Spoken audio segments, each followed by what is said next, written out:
Good morning, Aleïden, l'étude sera aujourd'hui le Nishmat Ravasher Ben Ben Mizev et Avram Ben Rivka. Si vous souhaitez aussi une prochaine étude de Mishnah, contactez les 5 minutes éternelles. Nous étions à Sechet Shvi'it, Perik Bet, Mishnah Zayin, Ha'orez ve'adochan, ve'apragin ve'ashumshemin, sheishrishu lifnei Rosh Hashanah, mit'asrin leshe'avar u'mutarin bashvi'it, ve'im lav asurin bashvi'it u'mitasrin leshana aba'a. On va aborder maintenant une petite série de 4 Mishnayot sur les calendriers agricoles. Plus précisément, vous savez que le changement, bien sûr, le changement d'année en général, ça se passe à Rosh Hashanah, soit D'accord, on était en 5785, on va passer ensuite, quand on arrivera à 5786, ce sera à Rosh Hashanah que ça se passera. Maintenant, c'est vrai, mais c'est pas exact. C'est-à-dire, dans Rosh Hashanah, la première Mishnah, elle rallonge pour nous expliquer qu'en été, il y a 4 fois Rosh Hashanah dans l'année, ça dépend de quoi tu parles. Pour les arbres, Rosh Hashanah, vous connaissez bien, Rosh Hashanah, Leilanot, c'est tout Bishvat. Quelle est la nécessité de savoir tout ça? Il y a plein de halachot. Pour le calendrier agricole, c'est fondamental de savoir. Notamment, en l'occurrence, 2 points. L'année des prélèvements de Trumot ou Maasrot. Vous savez que pour les prélèvements de Maaser, alors ça se passe comme ça. Lorsqu'on a la récolte, on prélève bien sûr le premier, 1/100, c'est la Trouma. Plutôt un 50e, c'est la Trouma. Après, on prend un premier 10e, c'est le Maaser Rishon. Maintenant, après, il faut prélever un deuxième Maaser. Selon les années, il sera soit Maaser Sheni, soit Maaser Ani. Les années, c'est sur un cycle de 7 ans. 1, 2, 4, 5, Maaser Ani, Maaser Sheni. 3 et 6, Maaser Ani. Et 7, c'est de toute façon l'année de la Shemitah, il n'y a plus de prélèvement puisque tout est FK. Donc maintenant, on a le changement de calendrier, le changement d'année en calendrier agricole. Alors on a maintenant 2 étapes, deux dates dans l'année. Pour les légumes, ça se passe en général à Rosh Hashanah. Ça se passe toujours à Rosh Hashanah, je précise. Et pour les arbres, ce sera à Tu Bishvat. D'accord? C'est-à-dire qu'en fait, on avait par exemple, l'année 5784 était une année de Maaser Sheni. L'année de 5785 est une année de Maaser Ani, réellement. Donc en l'occurrence, les légumes qu'on a cueillis au début de l'année 5785, il fallait déjà les prélever pour leur donner le Maaser Ani, puisqu'on est passé dans la 3e année du cycle. Tandis que les fruits qu'on a cueillis jusqu'à tout Bishvat et même plus, c'est plus compliqué, mais là je ne rentre pas dans les détails, eh bien, les fruits, ils sont en général Maaser, Sheni Yadain, parce qu'ils appartiennent à la 4e année. Les fruits qui ont maintenant, qui ont bourgeonné depuis après tout Bishvat, qu'on va accueillir donc à la fin de l'été, alors là, ils seront Maaser Ani. D'accord? C'est vaste. Pour le moment, j'évite le problème, je vous donne juste donc 2 dates essentielles. 1, pour le calendrier des légumes, et c'est le Rosh Hashanah, et pour le calendrier des arbres, c'est tout Bishvat. Ok? Il y a une certaine raison, si ça vous intéresse, parce qu'en général, pour les arbres, ils ont reçu leurs eaux, les arbres poussent sur l'eau qu'ils ont reçue depuis longtemps, en fait. Les pluies sont tombées, ont arrosé le sol, et l'arbre épuise ses eaux. Donc en fait, quelque part, c'est que tu cueilles les fruits qui poussent grâce à l'eau qu'ils ont puisée. Si c'est l'année de 5784, ça va durer jusqu'à... Les fruits, ils ont déjà commencé à bourgeonner, ils ont déjà pris leur force. Ce qui continue à pousser ensuite, c'est plus qu'ils renouvellent un peu leur force, mais c'est qu'ils continuent à puiser sur le fait qu'ils ont déjà poussé. À la différence des légumes, que si vous arrêtez d'arroser un légume pendant qu'il pousse, il meurt tout de suite, il se flétrit. Et de ce fait, alors, quand tu l'arroses pendant 5785, il s'avère que maintenant, tu es en train en ce moment de lui donner vitalité.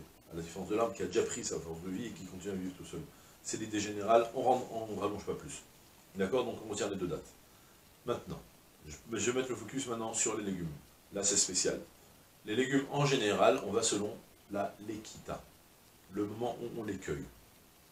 Pour les céréales spécifiquement, on ne va pas selon la Lekita, on va depuis le moment où ils ont poussé au tiers. Soit, si j'ai planté du blé en Av, et que les épis de blé, je ne sais pas combien de temps ça, j'ai aucune idée combien de temps ça prend pour pousser. D'accord? Mais imaginez que en début Av, j'ai planté du blé, arrive à la fin Elul, on a déjà des blés qui ont atteint un tiers de leur croissance.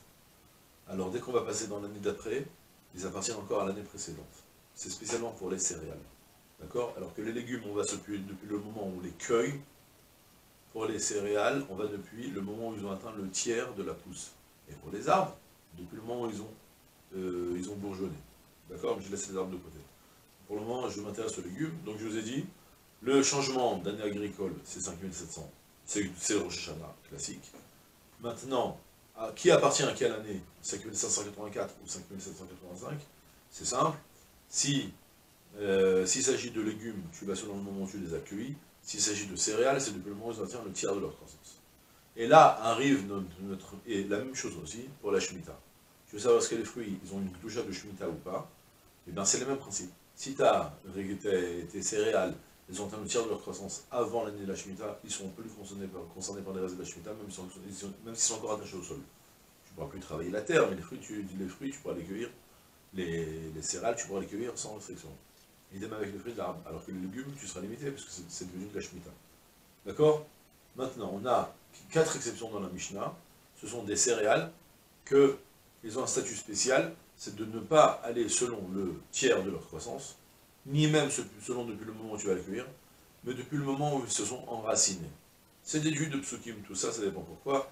Maaser, Sheni ou Ani, c'est lié à une logique. On fera tout ça après, on expliquera mieux d'abord les raisons. D'abord, je commence à traduire. C'est quoi ces 3 exemples? On a Aorez, c'est le riz. La Dochan, c'est le millet. D'accord? C'est une sorte de graine qu'on utilise comme du canoë.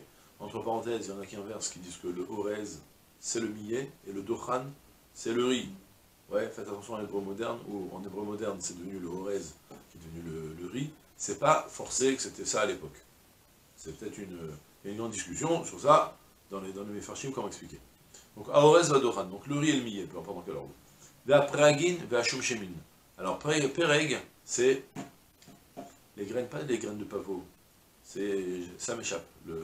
En Israël, ils font beaucoup des croissants, soit au chocolat, ou soit avec du Pereg. Je ne sais plus comment ça se dit, désolé. On aime aussi sur les pains, il y en a qui mettent aussi des graines. C'est le pavot, je crois. Va Shumshemin, c'est le sésame. Ces 4 espèces-là, alors elles ont une singularité très spéciale en fait. C'est que si tu vas faire un chantier, tu vas semer un chantier de ces 4 espèces, elles vont s'enraciner au même moment, mais elles vont plus pousser au même moment. Et c'est là le point essentiel. Et donc la Mishnah me dit, ben, ce qui m'intéresse c'est depuis le moment où ça s'est enraciné. Donc chez Ishrishu, l'Ifne Rosh Hashanah, ce qui s'est enraciné depuis avant Rosh Hashanah, Mit Asrin le Sha'avar, ils prendront le Maaser selon l'année précédente. Si c'était une année de Maaser Sheni, tu donneras Maaser Sheni, même si après tu le cueilles concrètement durant la 3e année, que c'est devenu un Maaser Ani, malgré tout.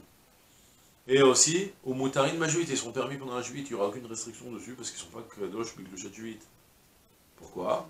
Parce que comme ils se sont enracinés depuis avant Rosh Hashanah, ils appartiennent à l'année précédente.